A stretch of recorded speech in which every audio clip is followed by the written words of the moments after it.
Je suis Thierry Lozéa et je suis heureux de vous présenter la start-up Cacao de France. Donc Cacao de France, c'est une start-up dont l'objectif est de créer la première filière des cacaos français. Donc effectivement, la France, c'est certes, je dirais, un très beau pays hexagonal européen, mais qui a cette chance d'avoir des régions ultra-périphériques dans l'outre-mer, et particulièrement en Amérique, Caraïbes, dans l'océan Indien.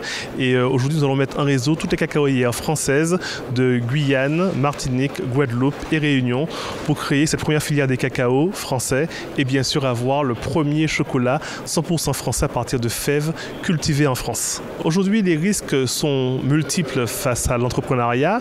Il y a un risque, je dirais, financier qui est celui effectivement qui nous vient de façon très courante, mais il y a aussi le risque familial, le risque personnel, donc toutes sortes, je dirais, tous les échecs que l'on pourrait vivre. Alors aujourd'hui, effectivement, après une expérience de 12 à 13 ans dans l'entrepreneuriat, j'ai appris quand même effectivement aujourd'hui à travailler autour de l'intuition. Aujourd'hui, le risque, je le mesure face à l'intuition et comment le corps réagit face à l'intuition. Et puis aussi sur des choses très simples, lorsqu'on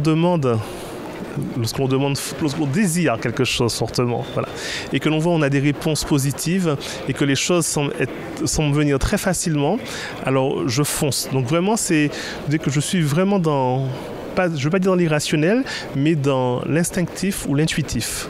C'est vrai que c'est une question que je ne me suis jamais posée, si je devais effectivement perdre mon emploi aujourd'hui.